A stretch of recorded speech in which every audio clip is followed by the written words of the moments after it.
Doctor সলোকের stroke হলো ঠিক তখনই যখন উনি আমাদের কিছু বলতে যাচ্ছিলেন। কাকতালীয়ই হবে অভিজিৎ। ডক্টর সালুকের স্ট্রোক হয়েছে, কেউ তো ওর ওপর হামলা করেনি। হ্যাঁ স্যার, ওই রোগীর অবস্থা এমনিতেই খারাপ ছিল, ডাক্তার বলেই দিয়েছিল। না, কোনো কাকতালীয় কিছু হয়নি। গন্ডগোল আছে, নিশ্চয়ই কোনো গন্ডগোল আছে। এসিপি স্যার, আমি বুঝতে পারছি যে এখন আপনি ওনার অবস্থা নিয়ে খুবই চিন্তিত রয়েছেন, কিন্তু আমাদের এক্ষুনি কিছু একটা করতেই হবে। যদি এই বোমটা ফাটে তো লক্ষাধিক মানুষের প্রাণ বিপন্ন হবে। আর আমরা ওখানে কার পর্যন্ত পৌঁছানোর আগেই আতঙ্কবাদী বোম নিয়ে চলে গেছে। অন্য কোনো রাস্তা খুঁজতে হবে। বোমটা যে জিনিসের মধ্যে রেখেছে না, সেটা খোঁজার জন্য। একটা উপায় আছে স্যার। কি? স্যার, ওই বোমটা যার মধ্যে রয়েছে, মানে বক্স বা কন্টেনার, ওটা ড্যামেজ স্যার, আর সেই জন্যই রেডিয়েশন লিক হয়েছে। তাই সবার প্রথমে ওই আতঙ্কবাদীরা ওই বক্সটাকে রিপেয়ার করাবে, যাতে রেডিয়েশনের জন্য তাদের সঙ্গীরা কেউ মারা না যায়। আর হ্যাঁ, ওনাদের দরকার হবে সীসা দিয়ে ওরা ওটাকে কভার করবে যাতে রেডিয়েশন লিকেজ না হয়। কিন্তু এটা তো কোনো সাধারণ লোকের কাজ নয়, এটা এক্সপার্টের কাজ। এমন অভিজ্ঞ কাউকে দরকার যে রেডিও অ্যাক্টিভ মেটেরিয়ালস নিয়ে আগেও কাজ করেছে, যে সবই জানে এই ব্যাপারে। স্যার, ইনফরমারদের কাজে লাগিয়ে দিই। খোঁজ নিয়ে নিয়ে এমন কে কে আছে এই ব্ল্যাক মার্কেটে যারা এই ধরনের গুপ্ত কাজ করে। স্যার, আমি জানতে পেরেছি যে ভিকির লাশ পাওয়া গেছে এই গ্যারেজে। নাম খুব খারাপ ছিল স্যার ওর এই ব্যাপারে, আর মনে হয় যে এই কন্টেনার ওই বানিয়েছে। পয়েন্ট ব্ল্যাঙ্ক গুলি করেছে, কোল্ড ব্লাডেড মার্ডার। ওই আতঙ্কবাদী এসেছিল এখানে লেট কন্টেনার বানাতে, আর ওদের কাজ শেষ হয়ে যেতেই একে মেরে দিয়ে গেছে। দিনে দুপুরে একজন লোকের খুন হয়ে গেল। আচ্ছা, এটা কি করে সম্ভব যে কেউ কিছু দেখেনি, কেউ কিছু শোনেনি? খুন হতে তো কেউ দেখেনি, কিন্তু একজন সাক্ষী আছে যে সবার প্রথম লাশটাকে দেখেছে। ওনাকে ডাকুন তো। যতীন, ইনি সিআইডি অফিসার। যখন তুমি এই লাশটা দেখেছিলে তখন এর আশপাশে কি অন্য আর কাউকে দেখেছিলে তুমি? হ্যাঁ স্যার, দোকান থেকে বেরোতে আমি একটা লোককে দেখেছিলাম। আমি ওই সময় রাস্তার ওই দিকে ছিলাম। ওই লোকটা চলে যাওয়ার 5 মিনিট পর আমি ফেরত এলাম, যখন দেখলাম যে ভিকির লাশ এখানে পড়ে আছে। ওই লোকটার হাতে কি কোনো সুটকেস বা কিছু ছিল? হ্যাঁ স্যার, ছিল তো। আপনি কি করে জানলেন? নিশ্চয়ই ও খুন করেছে। ওর চেহারা মনে আছে তোমার? হ্যাঁ স্যার। স্কেচ বানাতে পারো? পারবো স্যার। গুড। পবন, পবন, এর আবার কি হলো? পবন ওঠ! নার্স, নার্স, তাড়াতাড়ি ডাক্তারকে ডাকো। জানি না কি হয়ে গেল, প্লিজ। ডক্টর, ডক্টর, কি হলো? ডাক্তারবাবু দেখুন না এর কি হয়ে গেছে। ও গড, এরও স্ট্রোক হয়েছে। এক কাজ করো, ডক্টর তারিকাকে ডাকো এক্ষুনি। এক কাজ করো, একে রুমে শিফট করো, চলো। ডক্টর তারিকা, ডক্টর তারিকা, ডক্টর তারিকা, আপনি শুনতে পাচ্ছেন? ডক্টর, ও মাই গড, এরও স্ট্রোক হয়ে গেছে। আমি তো বুঝতেই পারছি না হচ্ছেটা কি। একজনের পর একজনের স্ট্রোক হচ্ছে। ভেবে পাচ্ছি না 3টে সুস্থ মানুষের একই সময় স্ট্রোক আসলো কি করে। না না না না, কিছু না কিছু গন্ডগোল তো নিশ্চয়ই আছে, কিছু গোলমাল আছে। কেউ আর্টিফিশিয়ালি স্ট্রোক কি করে করাতে পারে? ডক্টর সোমেশ, এটা রেডিয়েশনের কারণে নয় তো?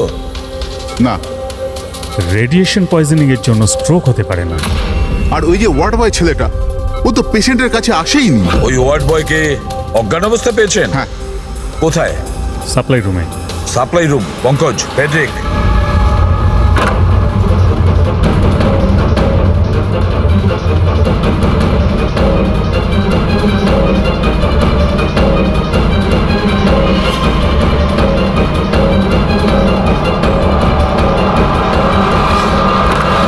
স্যার, সাপ্লাই রুমে কিচ্ছু পাওয়া যায়নি। যা কিছু আছে সেটা এখানেই আছে, যার জন্য সব ঘটেছে। ঠিক আছে, এই রুমটা খুব ভালো করে চেক করো, প্রতিটা কোণা ভালো করে দেখো। ফেডরিক, বেডের নিচে দেখো।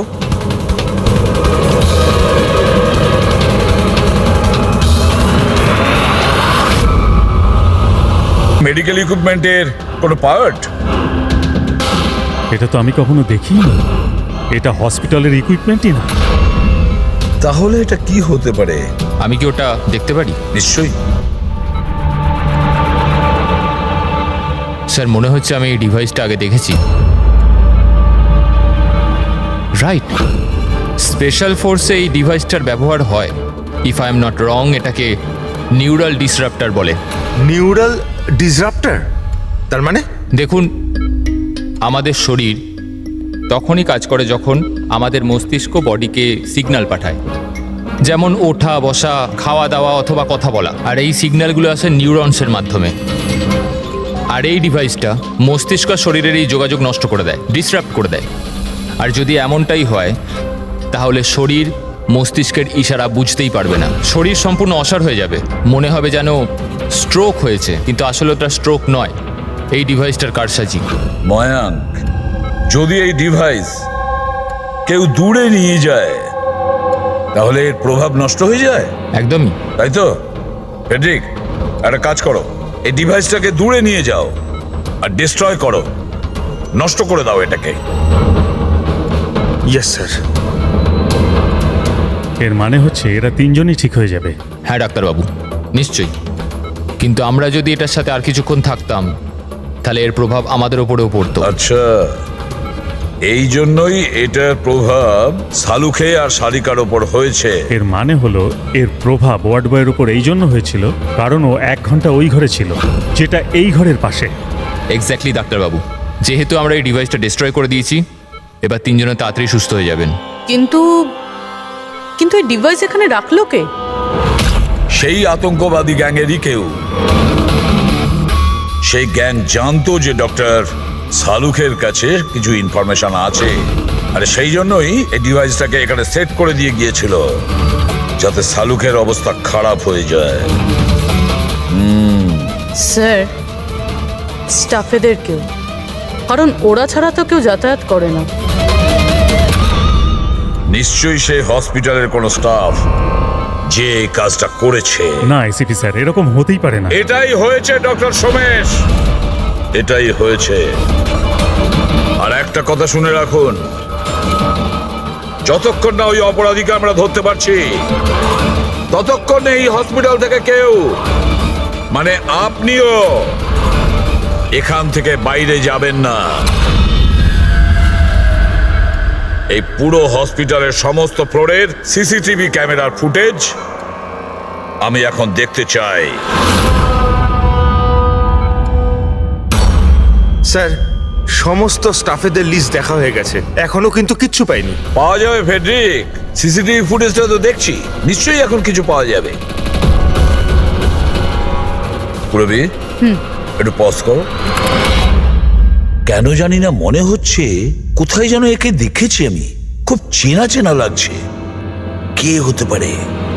ইয়েস, এই দেখো, এই সেই লোক দয়া অভিজিৎ যার স্কেচ করিয়েছে, এই সেই ছেলেটা একজনকে খুন করার পরে ওই বোমওয়ালা সুটকেসটা নিয়ে গিয়েছিল।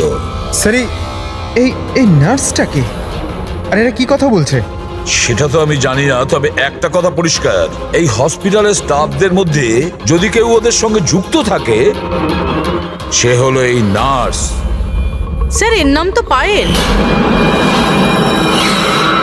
পায়েল কোথায়? ডাকুন ওকে। সিস্টার, পায়েল কোথায়? ওকে এক্ষুনি এখানে ডাকো। পায়েলকে তো অনেকক্ষণ ধরেই দেখা যাচ্ছে না হসপিটালে। স্যার, পায়েল তো হসপিটালে নেই এখন। পায়েল হসপিটালে নেই মানে ও পালিয়েছে। আমি বলেছিলাম না ডক্টর সমেশ যে হসপিটালের কেউ আমাদের পারমিশন ছাড়া বাইরে যাবে না, তাহলে এই পায়েল গেল কি করে? স্যার, আমরা জানি না, আমরা ওই সময় সব দরজা বন্ধ করে দিয়েছিলাম, কেউ বাইরে যায়। কি কথা বলছেন আপনি? এই হসপিটাল থেকে বাইরে কোনো অ্যাম্বুলেন্স গেছিল কি? অ্যাম্বুলেন্স, হ্যাঁ, একটা ইমার্জেন্সি কেস ছিল, আধ ঘন্টা আগে একটা অ্যাম্বুলেন্স বাইরে গিয়েছিল। ব্যাস, পায়েল ওই অ্যাম্বুলেন্সেই আছে। ওই যে নার্স আছে পায়েল, ও তোমার সঙ্গে ছিল অ্যাম্বুলেন্সে? হ্যাঁ স্যার, ও বলছিল যে রুগীকে আনতে যাচ্ছিলাম ওটা ওর বন্ধু, তো চলে এলো আমার সাথে। এখন কোথায় আছে ও? ওর মাঝখানে কিছু কাজ মনে পড়ে গেল, ও নেমে গেল। মানে হসপিটাল থেকে বেরোনোর জন্য অ্যাম্বুলেন্সটাকে ব্যবহার করেছে। কোথায় কোথায় নেমেছিল? এই খাতিপুরা জংশনে স্যার। জায়গাটা আমি চিনি, নয় এখনই চলো।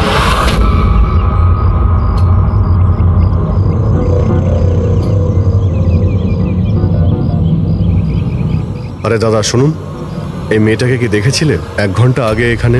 নার্সের ড্রেস পরেছিল। হ্যাঁ স্যার, আমি একে দেখেছি, আমার অটোতে এসেছিল। এই আধ ঘন্টা আগে ওকে 5 বাতি সিগন্যালের সামনে ছেড়েছি। Thank you. ওই সিগন্যাল থেকে মেয়েটা কোথায় যেতে পারে? এই দেখো, নিশ্চয়ই আশেপাশের কোথাও ভিড়ভাড় এলাকাতেই যাবে। এই বোম ফাটার পরে যাতে অনেক বেশি লোকের ক্ষতি হতে পারে। মল,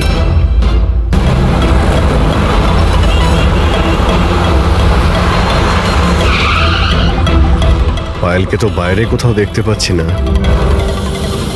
ও আবার মলের ভিতরে ঢুকে যায়নি তো? মেন গেট দিয়ে তো মলের ভেতরে যেতে পারবে না, সিকিউরিটি চেকিং এ ধরা পড়বে ও। বোমের রেডিয়েশন 25 কিলোমিটার অবধি, এই মলের ভিতরেই রাখতে হবে তার কোনো মানে নেই। তাহলে হতে পারে ও এই বোম মলের আশেপাশে কোথাও লুকিয়ে রেখেছে। চেক করে দেখি।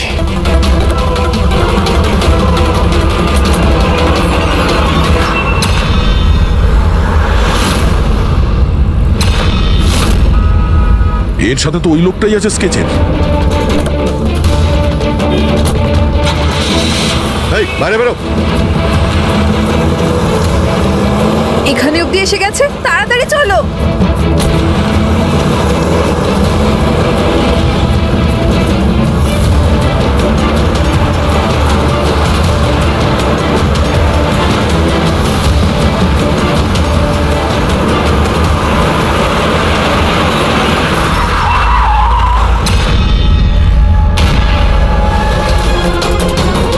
বাইরে বেরো, তোদের খেলা শেষ। ব্যাগ দে। নিয়ে নাও। কিন্তু কোনো লাভ নেই, আমি বোম অ্যাক্টিভেট করে দিয়েছি। 1 ঘন্টার মধ্যে এই শহরটাও খতম হয়ে যাবে, আমরাও মরে যাব।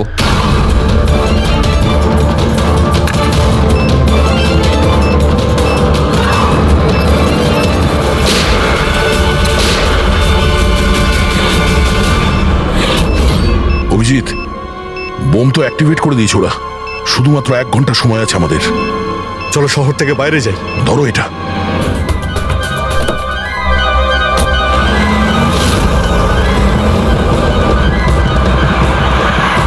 শহর থেকে তো অনেক দূরে চলে এসেছি, কোথায় ফেলবো এবার এটাকে? কোনোভাবে যদি ডিফিউজ করা যেত। ইম্পসিবল অভিজিৎ, মানে হতে পারে, কিন্তু সময় লাগবে আর আমাদের কাছে সময় নেই। কিন্তু অভিজিৎ, আমি ভাবছিলাম কি এই কাজের জন্য আমাদের দুজনের যাওয়া খুব প্রয়োজন কি? যে কোনো একজন গেলেই তো হবে। হ্যাঁ ভাই, তুমি তো কথাটা ঠিকই বলেছো। বোমটা বেশি ভারীও নয়, হালকাই। আমি নিয়ে যাচ্ছি, গাড়িটা থামাও। আরে অভিজিৎ, আমি এটা বলছিলাম যে তুমি চলে যাও, আমি নিয়ে যাচ্ছি। আচ্ছা, আমি তোমায় একা যেতে দেবো? এটা হচ্ছে না বস। দেখো, আমার সামনে পেছনে কেউ নেই, আমার পেছনে কেউ কাঁদার নেই, কারো কিছু এসে যাবে না। আরে ভাই, আমার তো অনেক কেউ রয়েছে। আরে আমারও বা কে রয়েছে? আমার সামনেও কেউ নেই আর পিছনের কথা মনে নেই। কি বলছো ভাই? যদি তোমার কিছু হয়ে যায় না তো তাহলে সারিকাকে কি উত্তর দেবো আমি? এই দয়া, এটা কিন্তু একদমই ঠিক নয়। কাজের সময় কোনো মজা নয়। আমি মজা করছি না, ফোন করি ওকে। আরে না না না, একদমই না, একদমই না। ঠিক আছে, আমি মেনে নিচ্ছি। সরি। হ্যাঁ, তাহলে কিন্তু আমি বোম ছাড়বো না, ধরেই বসে থাকবো। আমরা দুজনে একসঙ্গে যাব, ব্যাস। তুমি কখনোই আমার কথা শুনবে না।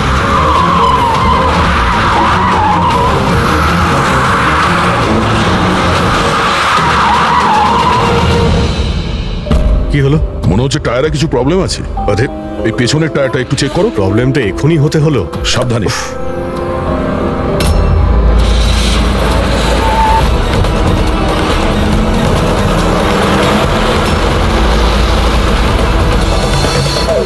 এটা চিটিং! এটা চিটিং করলে তুমি, দয়া।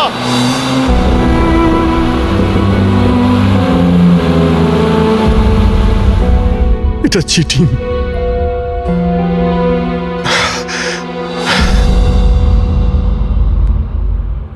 স্যার, ডক্টর সারিকা আর এই ওয়ার্ড বয় তো জ্ঞান ফিরে গেছে, কিন্তু ডক্টর সালুকের কেন জ্ঞান ফিরছে না স্যার? কারণ ডাক্তারবাবু ওই ডিভাইসটার সাথে অনেক বেশি সময় ছিলেন, তাই ওনার জ্ঞান ফিরতেও একটু বেশি সময় লাগবে।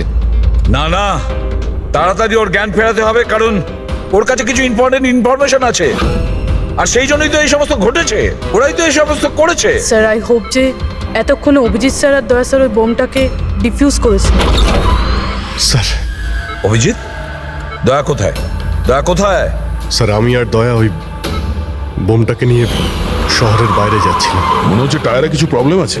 আরে এই পেছনের টায়ারটা একটু চেক করো। দয়া আমাকে গাড়ি থেকে নিচে নামিয়ে দেয় আর নিজে চলে যায় সুইসাইড মিশনে। আর তুমি ওকে যেতে দিলে?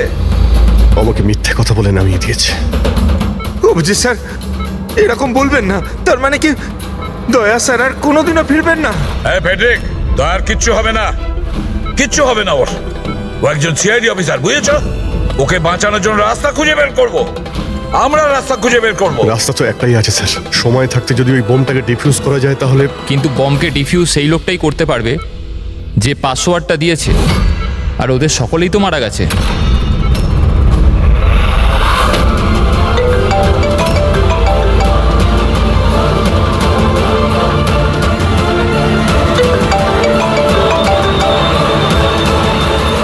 ধ্যাত তেরিকি, স্যার দয়া স্যার ফোনই তুলছেন না। বস সালুখে, সালুখে তুমি ঠিক আছো তো? হ্যাঁ, নিউক্লিয়ার বম। বোম? কি জানো, কি বলতে চাইছিলে? তাড়াতাড়ি বলো, তাড়াতাড়ি বলো। বস পাসওয়ার্ড। পাসওয়ার্ড জানো তুমি?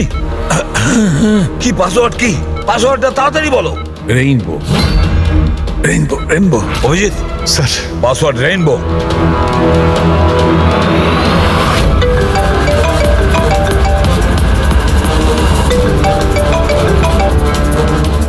রিং হচ্ছে কিন্তু ফোন তুলছে না। আর এই দয়াটাও না, ওকে মেসেজ করে দেখো।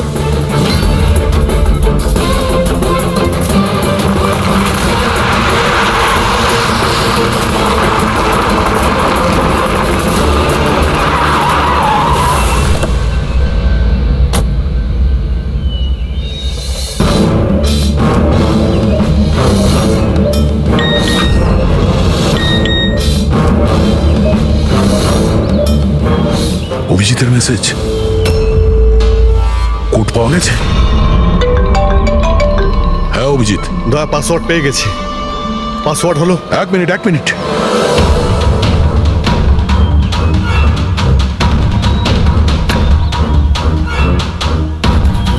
হ্যাঁ অভিজিৎ বলো, কি কোড? রেনবো। রেনবো? কিন্তু কিপ্যাডে অ্যালফাবেট নেই, নাম্বারস আছে। কিপ্যাডে অ্যালফাবেট নেই? ভাই এটা কি করে হতে পারে? আরে দেখো না, ওর মধ্যে কোথাও রয়েছে হয়তো। এ থেকে জেড পর্যন্ত 26টা অ্যালফাবেট আছে। যেমন এ এক হবে, তেমনি রেইনবোর আর আছে, আরে অন্য কিছু হবে। চটপট তাড়াতাড়ি বলে দাও ওকে। রেনবো, আমি নাম্বারগুলো বলছি, তুমি নাম্বারগুলো টাইপ করবে, ওকে?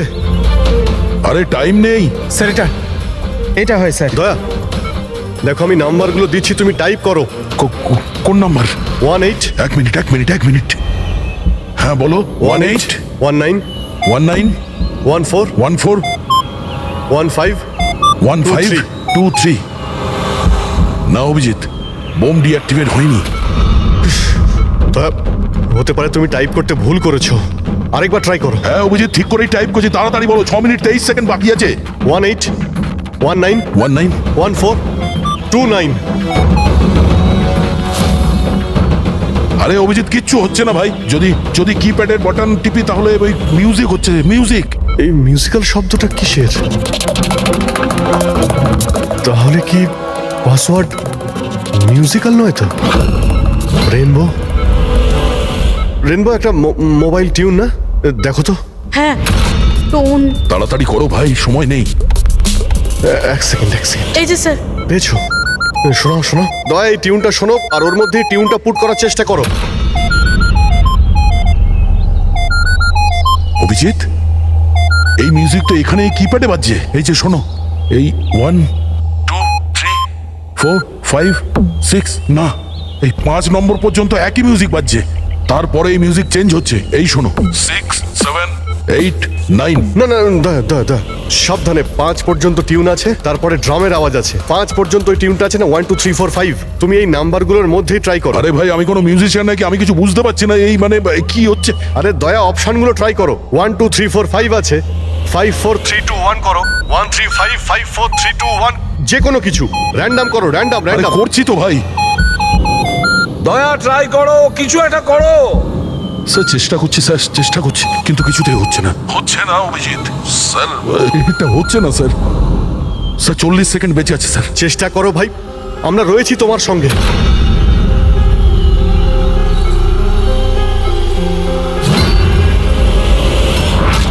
মনে হচ্ছে সময় এসে গেছে। তোমার কিচ্ছু হবে না দয়া। দয়া তুমি এরকম বলো না প্লিজ, তোমায় করতেই হবে। ট্রাই করো দয়া, ট্রাই করো। আরে করছি তো ভাই, আমি আর কি করব।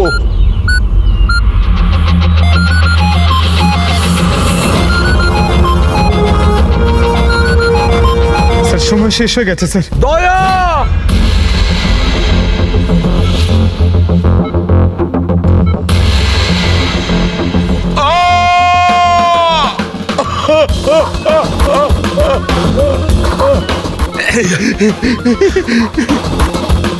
বলেছিলাম না তুমিই পারবে।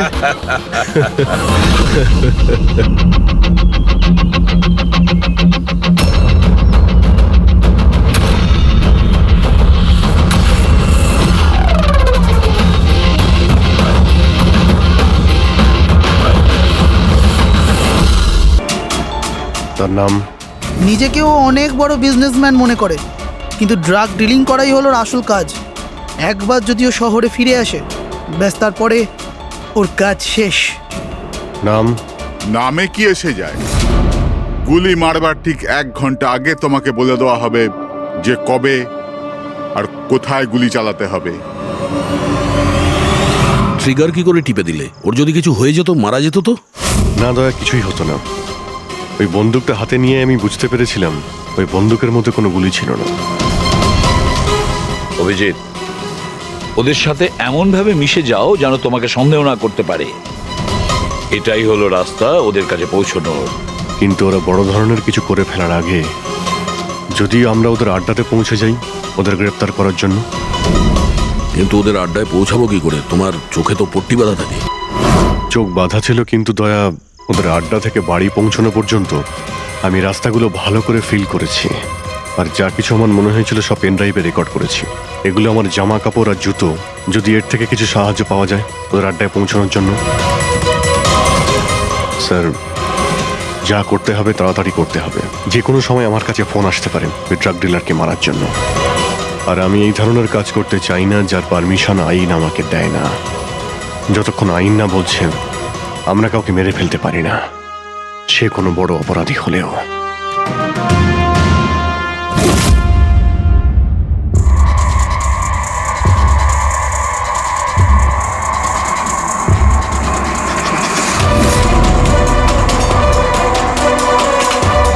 ভালো করে শুনুন, প্রায় 1.5 ঘন্টা লেগেছিল ওদের আড্ডা থেকে আমার বাড়িতে ফিরতে। গাড়ির স্পিড 60-এর উপরে যায়নি। 15 মিনিট গাড়ি ট্রাফিক জ্যামে আটকে ছিল।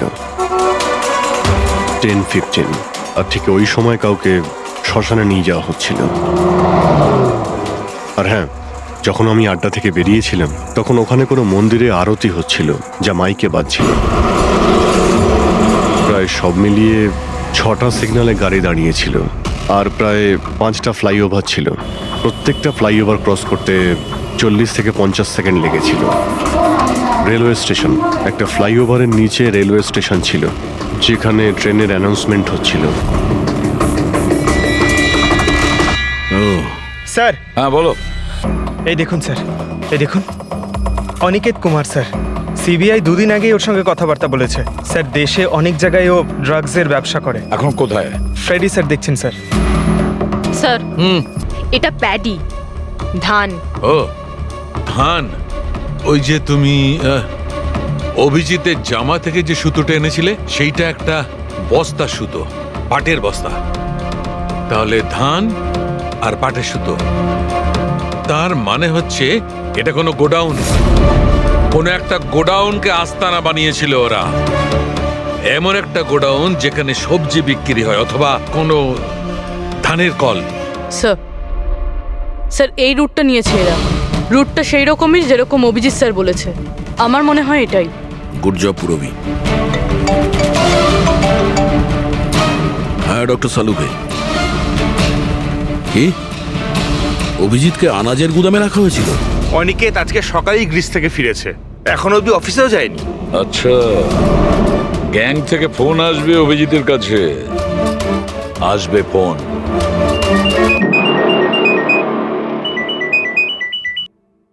হ্যালো, আপনার জন্য একটা সুখবর আছে অভিজিৎ স্যার।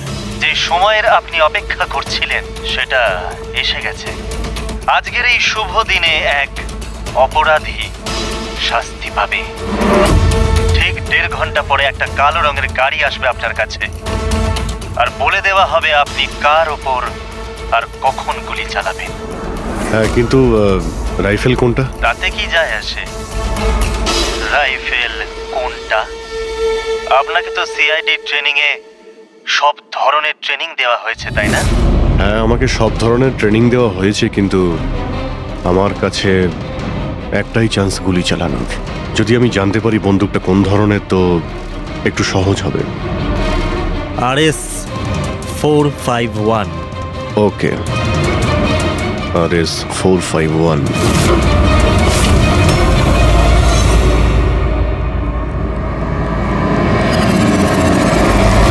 এটা কি বলছেন আপনি?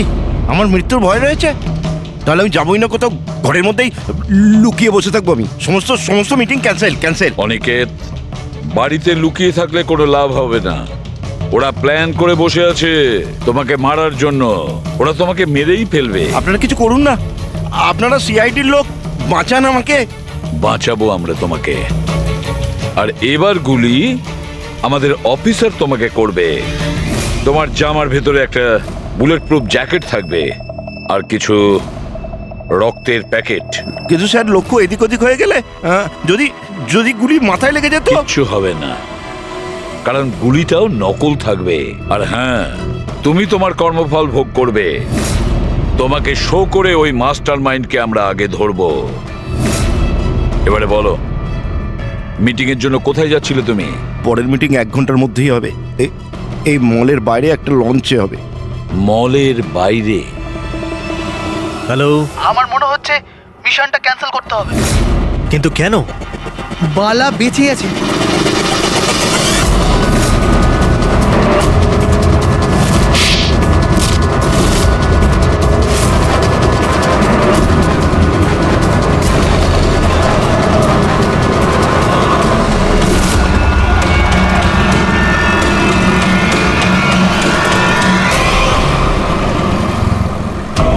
খুব বড় বিশ্বাসঘাতকতা হয়েছে আমাদের সাথে। অভিজিতের হাতে কেউ খুন হয়নি। প্ল্যান ক্যান্সেল করব না আমরা। সিআইডি আর অভিজিৎকে এই বিশ্বাসঘাতকতার চরম মূল্য চোকাতে হবে।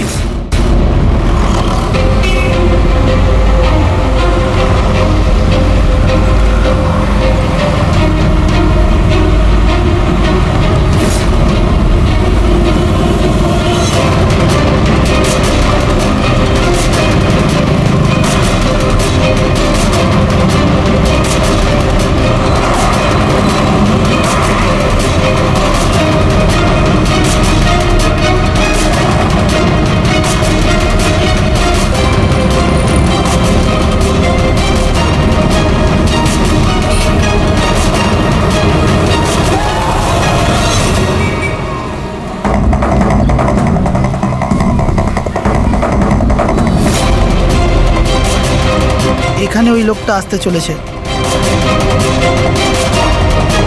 কিন্তু ওই লোকটা কে? অপেক্ষা কর, জানতেই পারবি।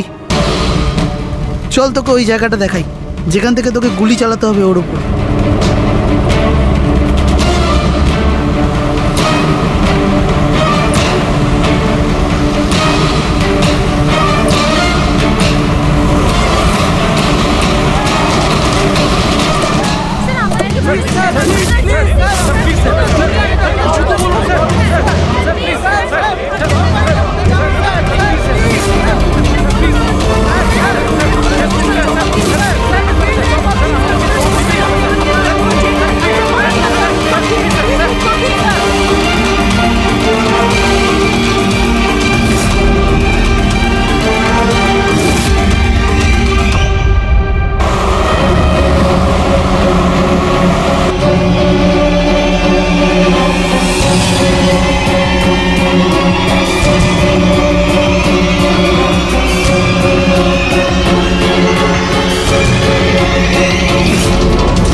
গোডাউন তো একদম খালি, কেউ নেই এখানে। হ্যাঁ স্যার, এটা তো সেই গুদাম নয় যেটা আমরা খুঁজছি। ও দাদা ভাই, কে আপনারা? কি চাই? তুমি এখানে কাজ করো? ইয়েস। এই গোডাউন কেউ ব্যবহার করছিল কি?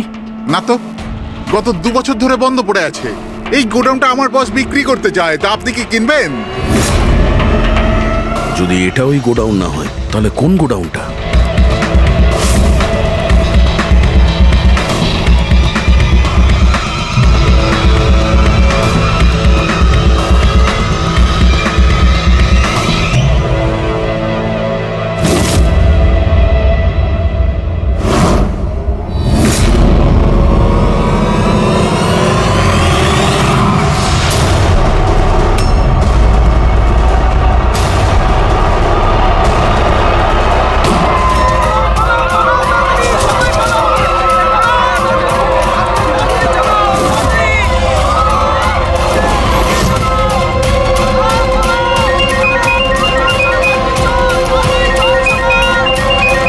হ্যালো।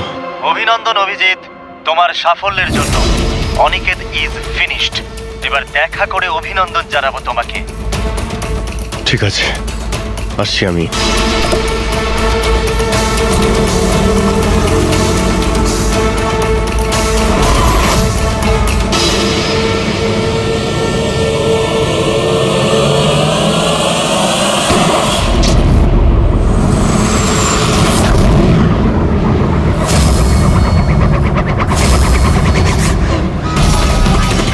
পঙ্কজ, ধরো, ছাড়বে না ওকে। ও নো স্যার। কি হয়েছে? স্যার আমি একটা ভুল করে ফেলেছি। ওই তিলকনগরের গুদামটা মিস করেছি। স্যার এই দেখুন স্যার, ওখানেও একটা মন্দির আছে, শ্মশান আছে, ফ্লাইওভার আছে আর রেলওয়ে ট্র্যাক। আচ্ছা, ওই গোডাউনটা না তো? কত দূর এখান থেকে? স্যার ট্রাফিক জ্যাম নিয়ে 40-45 মিনিট লাগবে। স্যার, অপরাধীরা জানতো আমাদের প্ল্যানটা। অভিজিৎ স্যারের নকল গুলি চালাবার কথা। অভিজিতের সামনে বিপদ, দয়াকে ফোন করতে হবে। দয়া, দেখো অনিকেতকে কেউ গুলি করেছে, আসল গুলি। হ্যাঁ, অভিজিতের সামনে বিপদ। ওদের আড্ডা জানতে পেরেছো? না স্যার, খুঁজছি। তাড়াতাড়ি তাড়াতাড়ি দয়া, আমাদের হাতে টাইম নেই।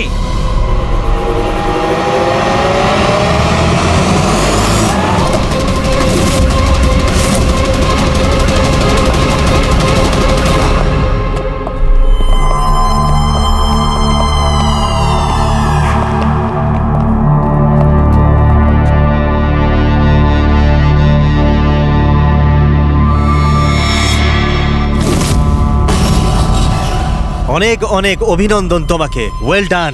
অনিকেতের মৃত্যুর খবর প্রত্যেকটা নিউজ চ্যানেলে দেখাচ্ছে, আর এখন তুমি আমাদের বিশ্বাস জিতে নিয়েছো। এই জন্য এখন অন্ধকার থেকে আলোতে এসে তোমার সাথে নিজেদের পরিচয় করাবো।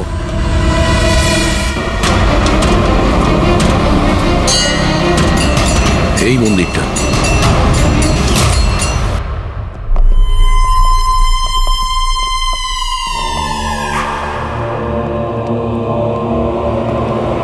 আমাদের প্যানেলিস্ট হলেন ex IB officer Sanjit sir,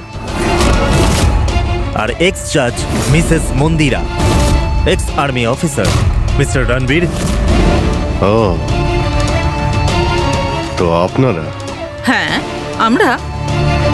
কেন চমকে গেলেন নাকি আমাদের দেখে? ভুলে গেলেন সেই দিনটা যখন শুধু আমি সমর্থন করেছিলাম আপনাকে?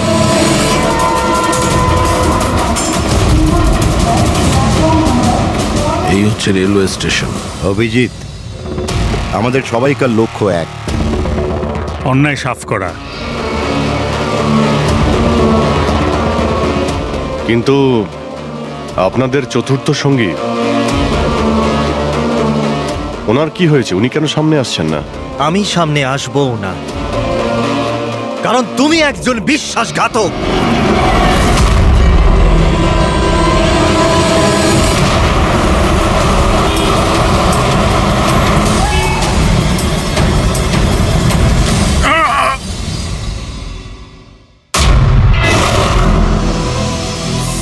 বালা বেঁচে আছে?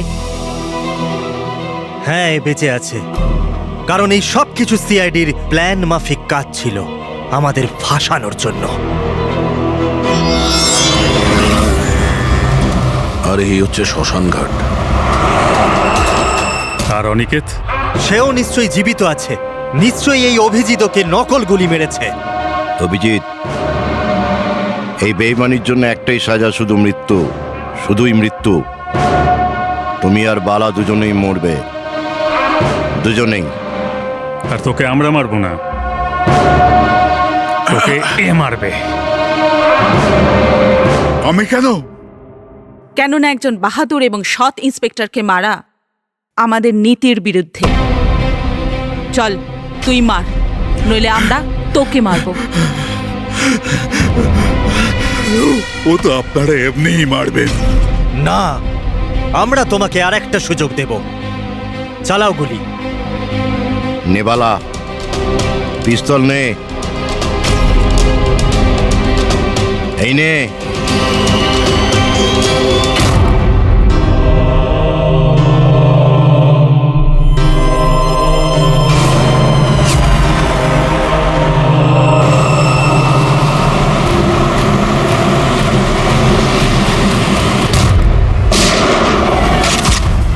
কেউ পালাবে না, চল। আমি আপনাদের হোস্ট অভয় কুমার। আমরা যা করেছি তাতে আমাদের কোনো আফসোস নেই। আমরা তো দেশের জন্য কিছু করতে চেয়েছিলাম, যেরকম আপনারা করে থাকেন। দেশের জন্য কিছু করা তো গর্বের বিষয়, কিন্তু তোমরা যে পথ বেছে নিয়েছো সেটা ভুল পথ, আইনের বিরুদ্ধে। তাহলে আইনি বা কোথায় 100% পারফেক্ট? এটা তো সেই আইনি যেটা থাকা সত্ত্বেও এত অপরাধী সমাজে মুক্ত হয়ে ঘুরছে। ওই অনিকেতকেও আপনি বাঁচিয়ে নিয়েছেন, তাই না? হ্যাঁ, অনিকেতকে আমরাই বাঁচিয়েছি, শুধু গুলি থেকে, আইন থেকে নয়, বুঝেছেন?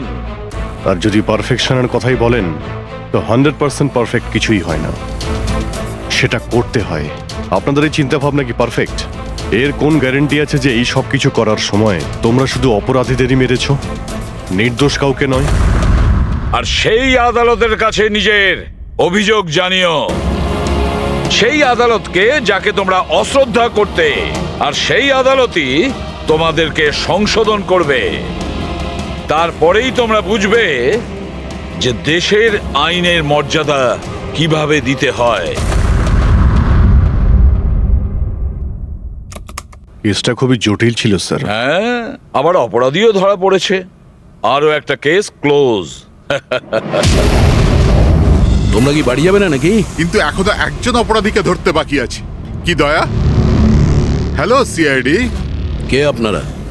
কি চাই এখানে? আমি বিক্রম, ক্রাইম টিম থেকে। আমাকে এখানকার তল্লাশি নিতে হবে। এই হলো সার্চ ওয়ারেন্ট। তল্লাশি?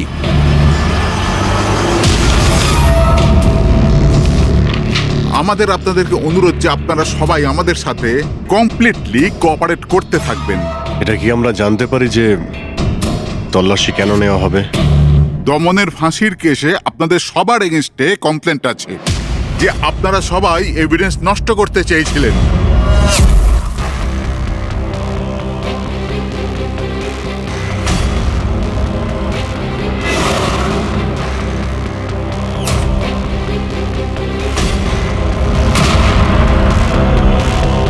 তল্লাশি শুরু করো। আপনাদের সবার ফোন রেকর্ড চেক করা হচ্ছে, আর আপনাদের সবার উপরে কড়া নজর থাকবে।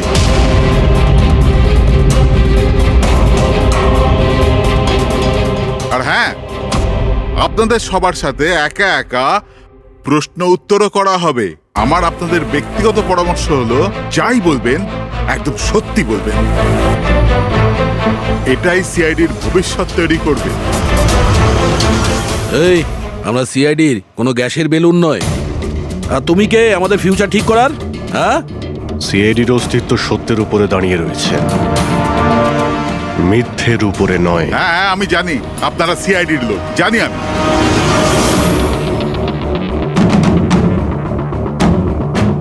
কিন্তু আপনারা যেই হন, আইনের ওপরে কিন্তু নয়।